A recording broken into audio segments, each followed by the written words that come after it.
अगर आप commerce background से हो और नंबर्स, बिजनेस या फाइनेंस का स्ट्रॉन्ग बेस बनाना चाहते हो, बीकॉम एक सॉलिड ऑप्शन है। ये डिग्री सिर्फ ग्रेजुएशन नहीं बल्कि अकाउंटिंग, टैक्सेशन और कॉर्पोरेट करियर का एंट्री गेट है। चाहे आप सीए, एमबीए या जॉब प्लान कर रहे हो, बीकॉम फाउंडेशन स्ट्रॉन्ग करता है। बीकॉम का फुल फॉर्म होता है बैचलर ऑफ कॉमर्स। ये एक 3 साल की अंडर ग्रेजुएट डिग्री है जो अकाउंटिंग, फाइनेंस, इकोनॉमिक्स और बिजनेस फंडामेंटल्स पे फोकस करती है। अगर आप फ्यूचर में सीए, एमबीए, सीएफए, बैंकिंग या कॉर्पोरेट रोल्स देख रहे हो तो बीकॉम एक स्ट्रॉन्ग बेस देता है। बीकॉम के लिए मिनिमम एलिजिबिलिटी है 10+2 कंप्लीट होना, प्रेफरेबली कॉमर्स स्ट्रीम के साथ। Most colleges merit based admission देते हैं, लेकिन टॉप यूनिवर्सिटीज सीयूईटी या आईपीयूसीईटी के थ्रू सिलेक्शन करती हैं। मिनिमम परसेंटेज यूजुअली 50% या अबव होता है, जो कॉलेज टू कॉलेज वेरी करता है। चलो अब बीकॉम एडमिशन के स्टेप बाय स्टेप प्रोसेस को डिटेल में देखते हैं। सबसे पहले एलिजिबिलिटी चेक करो और कॉलेज शॉर्टलिस्ट करो। फिर एप्लीकेशन फॉर्म फिल करो, एंट्रेंस एग्जाम दो और रिजल्ट का वेट करो। फाइनल स्टेप होता है काउंसलिंग, डॉक्यूमेंट वेरिफिकेशन और एडमिशन कंफर्म। अब बात करते हैं बीकॉम के सब्जेक्ट्स की जो आप 3 सालों में पढ़ने वाले हो। फर्स्ट ईयर में स्टूडेंट्स को कॉमर्स बेसिक्स सिखाए जाते हैं, जैसे फाइनेंशियल अकाउंटिंग और बिजनेस मैनेजमेंट। ये फाउंडेशन ईयर होता है जहां कंसेप्ट क्लियर करना सबसे इंपॉर्टेंट होता है।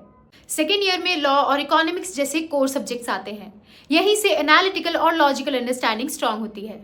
फाइनल ईयर प्योर प्रैक्टिकल और प्रोफेशनल फोकस पे होता है, टैक्सेशन, ऑडिटिंग और मैनेजमेंट अकाउंटिंग। ये ईयर करियर डायरेक्शन डिसाइड करने के लिए सबसे इंपॉर्टेंट होता है। बीकॉम सिर्फ फुल टाइम ही नहीं बल्कि distance, online, part time mode में भी अवेलेबल है। वर्किंग स्टूडेंट्स या कॉम्पिटिटिव एग्जाम एस्पिरेंट्स के लिए ऑनलाइन और डिस्टेंस मोड काफी हेल्पफुल होता है। आजकल बीकॉम सिर्फ जनरल डिग्री नहीं रही। आप accounting and finance, banking, insurance, marketing, economics जैसे स्पेशलाइजेशंस चूज कर सकते हो। स्पेशलाइजेशन आपकी सैलरी और जॉब प्रोफाइल दोनों डिसाइड करती है। चलो अब बात करते हैं कॉलेजेस की। गवर्नमेंट कॉलेजेस बीकॉम के लिए सबसे अफोर्डेबल ऑप्शंस होते हैं। लो फीस के साथ स्ट्रॉन्ग फैकल्टी और ब्रांड वैल्यू मिलती है। कट ऑफ्स थोड़े से हाई होते हैं, स्पेशली डीयू कॉलेजेस में। अगर स्कोर अच्छा है तो आरओआई काफी स्ट्रॉन्ग होता है। प्राइवेट कॉलेजेस इंडस्ट्री एक्सपोजर और मॉडर्न करिकुलम ऑफर करते हैं। फीस हायर होती है लेकिन प्लेसमेंट और स्किल ट्रेनिंग स्ट्रॉन्ग होती है। ब्रांड बेस्ड लर्निंग का फायदा मिलता है।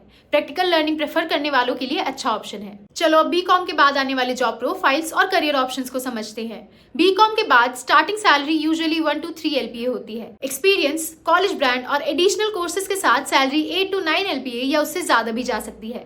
प्रोफेशनल कोर्सेज जैसे सीए, एमबीए, सीएफए सैलरी को मल्टीफोल्ड कर देते हैं। चलो अब क्लियर करते हैं कौन से स्टूडेंट्स के लिए बीकॉम एक राइट चॉइस है। अगर आप नंबर्स के साथ कंफर्टेबल हो, अकाउंट्स और फाइनेंस पसंद है, बीकॉम आपके लिए सही है। बैंकिंग, टैक्सेशन, कॉर्पोरेट जॉब्स या एमबीए प्लान कर रहे हो तो बीकॉम एक स्मार्ट चॉइस है। अगर आप एनालिटिकल थिंकिंग और लॉन्ग टर्म ग्रोथ चाहते हो तो बीकॉम काफी यूजफुल है। बट अगर आपको अकाउंट्स बिल्कुल पसंद नहीं, सिर्फ थ्योरी या क्रिएटिविटी चाहते हो, बीकॉम बोरिंग लग सकता है। इंस्टेंट हाई सैलरी एक्सपेक्ट कर रहे हो बिना स्किल अपग्रेड तो डिसअपॉइंटमेंट हो सकती है। अगर टेक्निकल या रिसर्च ओरिएंटेड करियर चाहते हो तो बीएससी या प्रोफेशनल कोर्सेज बेटर रहेंगे। तो दोस्तों, बीकॉम एक सिंपल डिग्री नहीं बल्कि एक फाउंडेशन है जो आपको मल्टीपल करियर पाथ्स देता है। राइट कॉलेज, राइट स्पेशलाइजेशन और राइट स्किल्स, यही सक्सेस का फॉर्मूला है। अगर आपको गाइडेंस चाहिए या कॉलेज सिलेक्शन में हेल्प तो बस कमेंट करो, नहीं तो हमें व्हाट्सएप पे हे भी भेज सकते हो for free personalised guidance. And don't forget to like, share and subscribe to our Shiksha channel for more such updates.